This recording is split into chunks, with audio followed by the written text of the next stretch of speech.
আজকে আমি এমন একটা রেসিপি নিয়ে এসেছি, বাচ্চাদের তো খুবই ফেভারিট একটা রেসিপি। যারা মধ্যবিত্ত আছে তাদের জন্য আজকের রেসিপিটি একদম পারফেক্ট।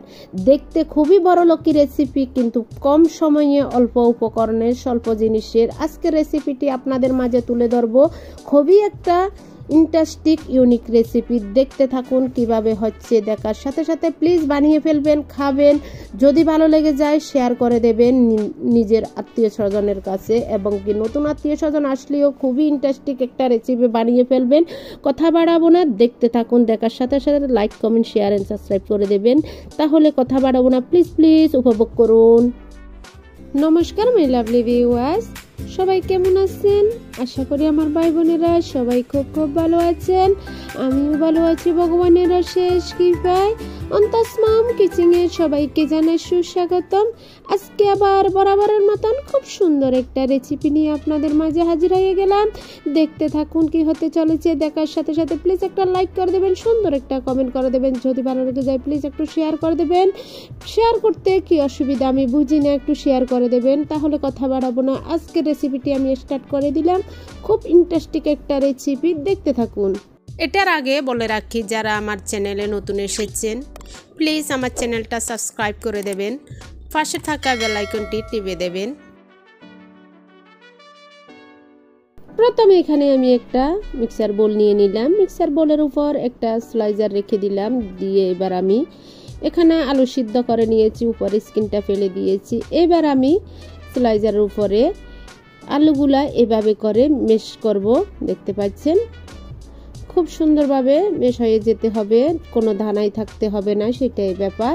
কথা বলতে বলতে সম্পূর্ণ আলু সিদ্ধগুলো আমি মেশ করে নিয়েছি। এবার আমার কাজটা হয়েছে, এখানে দিয়ে দেব আমি প্রায় 1 কাপের মতো কর্নফ্লাওয়ার দিয়ে দিলাম, দেখতে পাচ্ছেন। এবার দিয়ে দেব আমি 1 টেবিল স্পুন ব্ল্যাক পেপারের পাউডার, দেখতে পাচ্ছেন। স্বাদ অনুযায়ী লবণ দিয়ে দিলাম। এবার এই উপকরণগুলো ভালোভাবে হাত দিয়ে আমি ম্যারিনেট করে নেব। এমনভাবে ম্যারিনেট করব যাতে কোনো আলু এবং কর্নফ্লাওয়ার কম না থাকে, বরাবর হয়ে থাকে। ডোটা একদম পারফেক্ট হতে হবে, সেটাই ব্যাপার। খুব ভালোভাবে মাখতে মাখতে আমি সুন্দর একটা ডো তৈরি করে ফেলেছি। এই যে দেখুন কত সুন্দর একটা ডো তৈরি হয়েছে। এবার আমি এই ডো থেকে ছোট ছোট আকারে লেচি কেটে নেব। একদম ছোট ছোট করে লেচি কেটে নিলাম, দেখতে পাচ্ছেন খুব সুন্দর লেচিগুলা কাটা হয়ে গিয়েছে আমার। এবার আমি এখানে একটা জোছারের মুখ নিয়েছি, দেখলে বুঝে যাচ্ছেন। এই জোছারের মুখটাকে আমি উল্টে করে যে পাটটা থাকে, এবার দিয়ে দেব আমি একটা এর ভিতরে ছোট সাইজের একটা লেচি দিয়ে এভাবে আঙুল দিয়ে সুন্দরভাবে একটু সাইড করে দেব, নিচের দিকে একটা গর্ত করে দেব, দেখতে পাচ্ছেন। এবার আমার ডোটা একটা সাইজ হয়ে গেল, দেখতে পাচ্ছেন। নাস্তাটা রেডি হলো। এক সাইডে রেখে দিলাম। একই প্রসেসে আরেকটা নিয়ে নিলাম লেচি। আবার হাত দিয়ে আমি সুন্দরভাবে সাইডে খুব সুন্দরভাবে নাস্তাটার শেপ দিয়ে দিলাম, দেখতে পাচ্ছেন। খুবই সুন্দর হয়েছে, এই যে দেখুন কত ভালো লাগছে।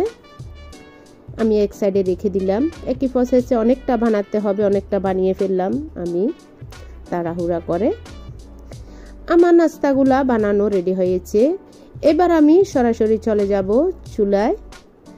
গ্যাস ওভেনে বসিয়ে দিলাম ফ্রাই প্যান। পর্যাপ্ত পরিমাণে তেল দিয়ে দিলাম, দেখতে পাচ্ছেন।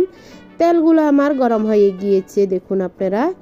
এবার আমি একে একে নাস্তাগুলো খুব আলতু হাতে দিয়ে দিলাম তেলের মধ্যে, দেখতে পাচ্ছেন। এবার আমি সুন্দরভাবে গোল্ডেন ব্রাউন করে ভেজে নেব, দেখতে পাচ্ছেন। খুব সুন্দরভাবে আমার নাস্তাগুলা ভাজা হচ্ছে, দেখুন খুবই সুন্দর হয়েছে নাস্তাগুলা। এবার আমি গোল্ডেন ব্রাউন করে তুলে ফেলেছি, দেখুন। একই প্রসেসে আবার দিয়ে দিলাম।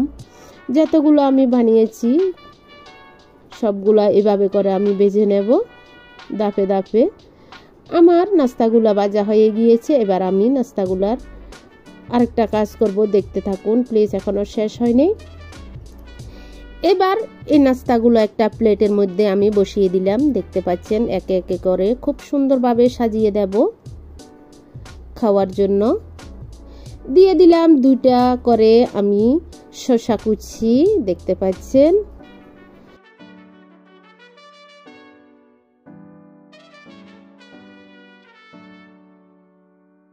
এবার দিয়ে দিলাম আমি এখানে সিদ্ধ ডিম কুচি করে আগে থেকে রেখে দিয়েছি, সেটা আর দেখালাম না। সিদ্ধ ডিম দিয়ে দিচ্ছি।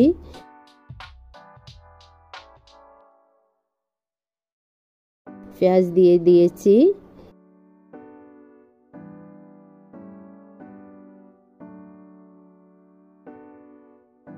এবার দিয়ে দেব আমি টমেটো সস। খুবই স্বাদের একটা রেসিপি, একটু করতে ঝামেলা হলেও কিন্তু খেতে খুবই ইয়ামি। আপনারা ট্রাই করবেন। ইয়ামি খেতে হলে এরকম কিছু পরিশ্রম করতে হয়। বাচ্চারা খুবই পছন্দ করবে এই রেসিপিটি, এই নাস্তাটি। ছোট বড় সবার প্রিয় এই রেসিপিটি আপনারা ট্রাই করবেন, বানিয়ে খাবেন। রেসিপিটি কেমন লাগলো আমাকে জানিয়ে দেবেন। খুবই একটা ইউনিক রেসিপি, খুবই স্বাদের একটা রেসিপি। নতুন আত্মীয় স্বজন আসলেও খুবই ভালো লাগবে যদি সাজিয়ে তুলে দিতে পারেন এই ধরনের রেসিপিগুলো। ঘরে থাকা সামান্য উপকরণে এই রেসিপিটি আমি আপনাদের কাছে তুলে ধরলাম। আমাকে জানিয়ে দেবেন আপনাদের কেমন লাগলো। আজকের মতন আজকের রেসিপি এখানে সমাপ্ত করলাম। আবার একটা নতুন রেসিপি নতুন ভিডিও নিয়ে চলে আসবো। ততক্ষণ পর্যন্ত সবাই ভালো থাকবেন, সুস্থ থাকবেন। সবাইকে জানাই টাটা, বাই বাই, নমস্কার।